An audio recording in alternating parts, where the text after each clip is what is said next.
Welcome back! In part 1 we witnessed the end of an era of peace. In order to set things right, our hero was sent out to gather his cousins to unite their strength and bring an end to the evil wizard Hargon. Within part 1 we managed to find our two cousins, Eska and Peter, and some treasure along the way.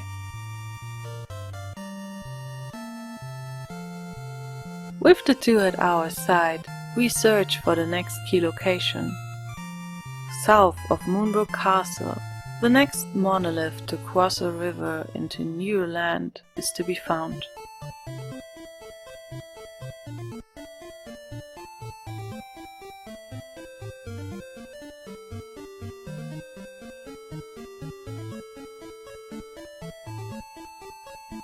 Followed by a giant desert. The sands are filled with bamboos, monsters with very high damage output, and the sturdiness to survive a hit from Hero's broadsword, transforming the crossing of this desert into a rough challenge, especially for Princess Peeta, who can't wear any noticeable armor, forcing her into staying alert and in parry stance for almost all the time. One error and the group gets wiped out, just a brief moment before reaching a tower ahead.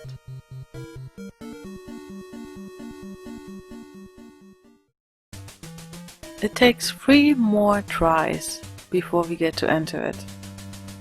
A merchant tells us that the tower and its twin on the other side of the river are called Dragon's Horn. We hoped for a point to rest at, but it appears we got no other choice but to press on and climb the tower first.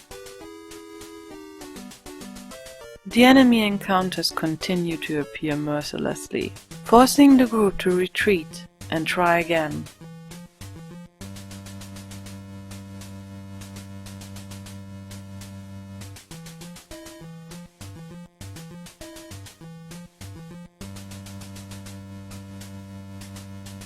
The next time, the 3 manage to break through to the top.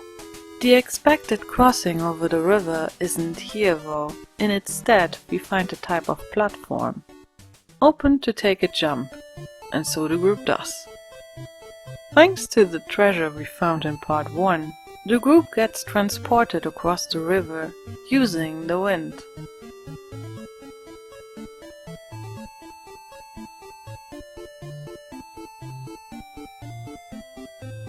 The tower on the other side also provides no point of rest, forcing the group to explore further.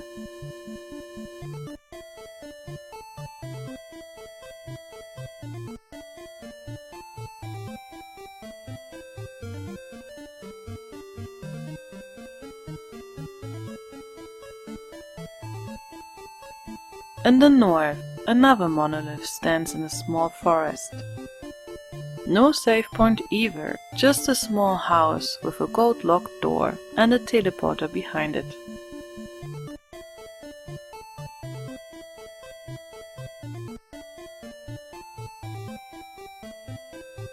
But then finally in the east lies a small port. Here the group gets the long-awaited rest. Refreshed, the 3 start to explore the port and stumble into a young maiden who desperately cries for help. 2 gremlins have chased her and pay for it with their life. Thankful for being saved, the young woman leads the group to her grandfather, who, upon hearing of the heroic saving of his granddaughter, gifts them with a ship.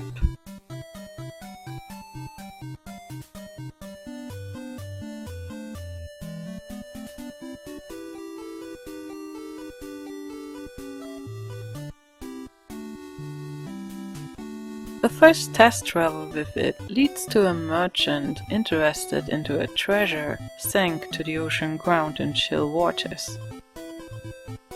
Informations from the other port people suggest a travel towards Alefgard, the kingdom we explored in the first Dragon Quest, and from where our former hero came together with Princess Gwelin. Rumors speak of great changes Alefgard went through, including its king being missing. Alefgard is just across the shore. The land where our whole adventure of the first game took place is represented here, way smaller. Almost all towns are gone, with the exception of Tentacle and the Dragon Lord's castle, while the town of Tentacle and its castle have been merged into one. The group is welcomed by a man who envisioned the scions of Erdrick to come and aid them in their time of need. Likewise, a woman recognizes the resemblance between the former Princess Gvelin, who disappeared over the sea together with our hero from Dragon Quest I, and our Princess Peeta. The merchant asked the group about the sunken pirate ship. The same ship we heard of in the port city. Rumors tell the ship sunk in the northern seas.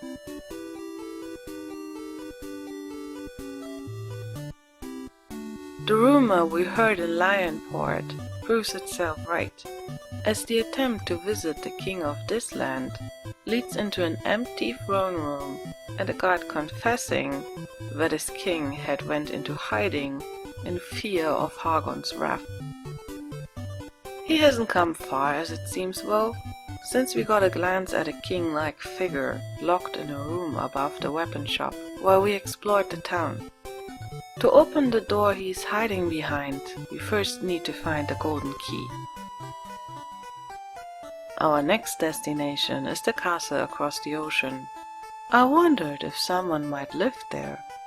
But instead of taking the direct way to it, we explore the land and return to places where before used to be towns. It's a bit sad to not be able to revisit all the places from the first game. On our detour we found another site to visit. But for now we will focus on exploring the evil castle. Its entrance leads us immediately into the dungeon, with Gorgon and mummies to greet us. The Gorgon are really terrible foes, with the power to increase their own defense while lowering it for our group, making fights tedious in result. At least Princess Peeta is also capable of using the defense lowering spell to negate the buffing effect of the enemies. But the battle for buffs quickly burns through the princess's MP storage, however big it might be. A chest neatly placed in the middle of one of the first hallways, where we can't reach it, teases our heroes. However, we will get there eventually. The layout of this dungeon is fairly simple, allowing us to quickly reach the ominous chest we desired.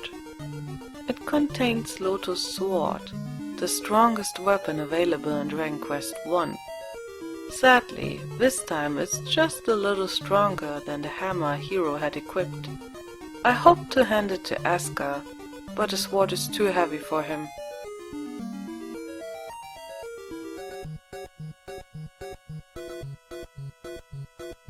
With this ancient treasure in his hand, Hero leads the way into the dungeon's core, where we are facing a déjà vu. The place hasn't changed much. This time the treasure room is locked from our access, and I wonder if anything important is in there. We will need to return here when we got our hands on a golden key. For the time being, we prepare ourselves for a fight, since the creature who sits upon the throne looks so similar to the former Dragon Lord. But isn't the Dragon Lord supposed to be dead?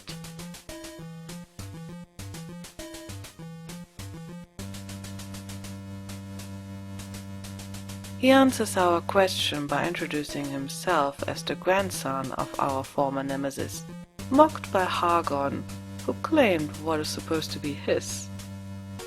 He offers the group of Lotus Scion advice, if they promise to take care of their common foe.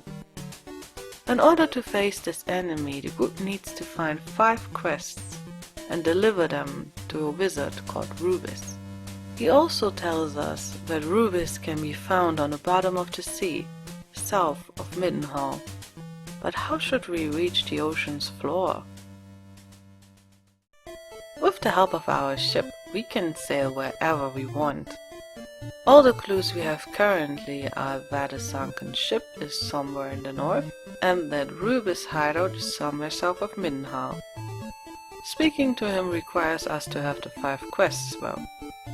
All those clues are rather vague, so we continue with the last site located on Alefgar's continent. A traumatic place. And it seems things haven't changed here as well.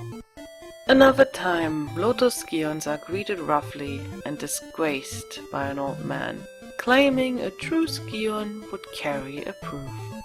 Despite all that, this isn't a dead end. A portal in the back leads us to a bunch of other portals. Most of them are impasses, but one leads to an island we haven't been yet.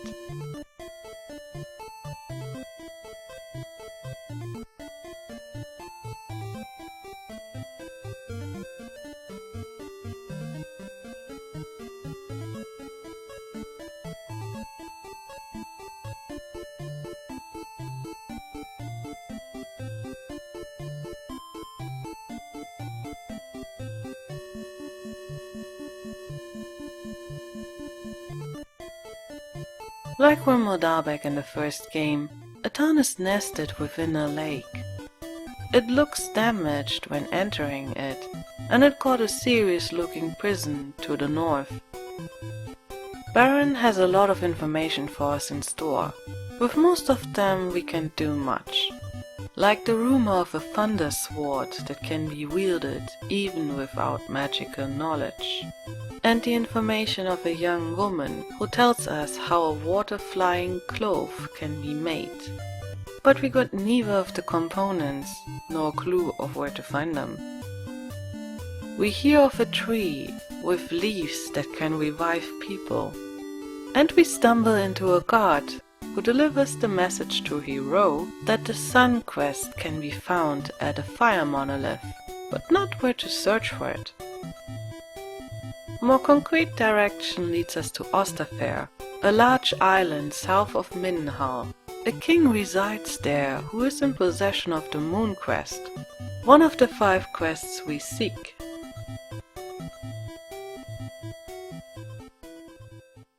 It's a long travel across the ocean from where we start to Middenhall. From here we sail south and hit an island with a castle on it, surrounded by shallow waters, which do not allow a landing.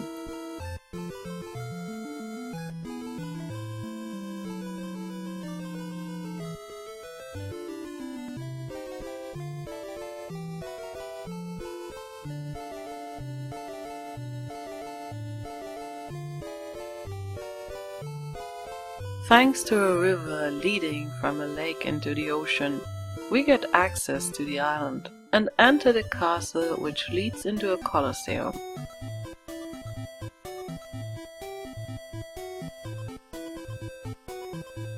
The king welcomes us in Osterfair and offers us a prize, if we choose to entertain him. Our 3 heroes accept, and find themselves in the arena with a beast unleashed and charging towards them.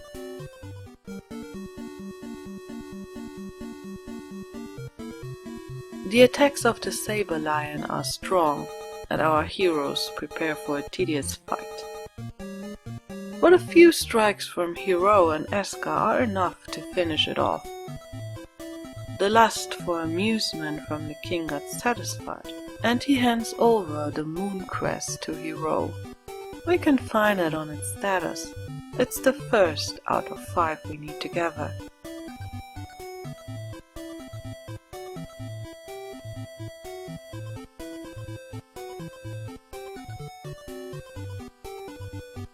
Free to explore the town, we get to know more rumors regarding the sunken pirate ship.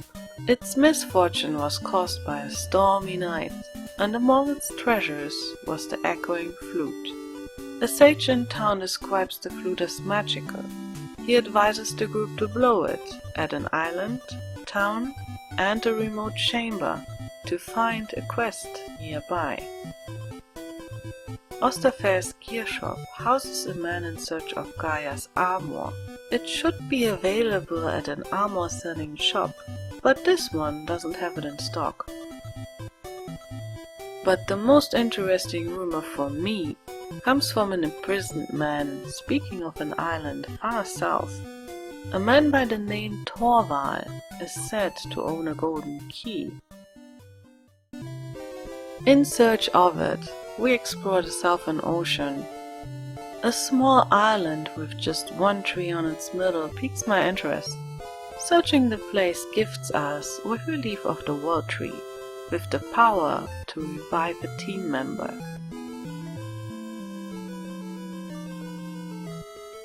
But this wasn't the island we initially searched for. It took quite some time scanning the ocean till we find an inhabited island.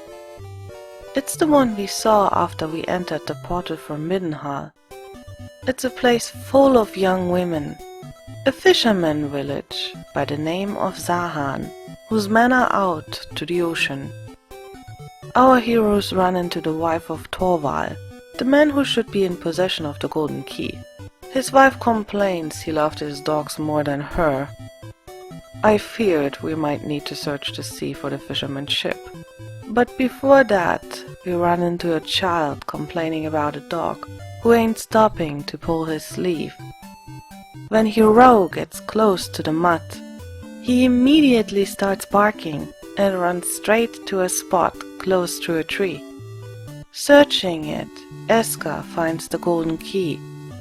This is what we wanted. North in town is a large house owned by a wizard, completely filled with damaging floor tiles. Eska by now is able to cast a spell on the group to protect them from these traps. The doors in this house can be opened neither with the new gold nor with the silver key. Before we leave, we speak with the remaining villagers and get to know about a moon fragment with the power to rise the tides.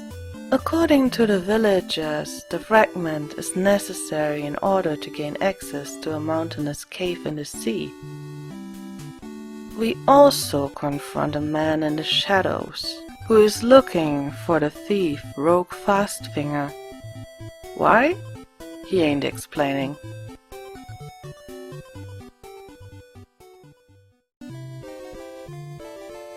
The next goal on my list is the sunken pirate ship we heard of so much. All informations point us north towards shallow waters, so we search for exactly that. In the end, it's a tiny spot north of Liverport, where we first heard of the rumor.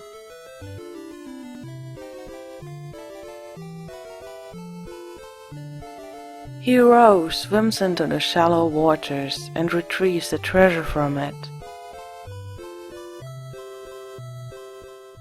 Now we can return to the merchant in Liverport, who rewards our group with the echoing flute.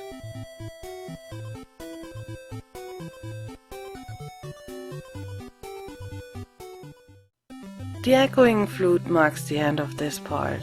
We are in the middle of exploring, with some nice key items at our disposal. Being able to travel with a ship and exploring this world so freely honestly hit me by surprise. That's a lot of freedom for such an old game, and I did not expect a ship to show up that soon in my trip to the past. Though searching the ocean for tiny islands quickly can become frustrating, I still enjoy the exploring part and hope you did so as well.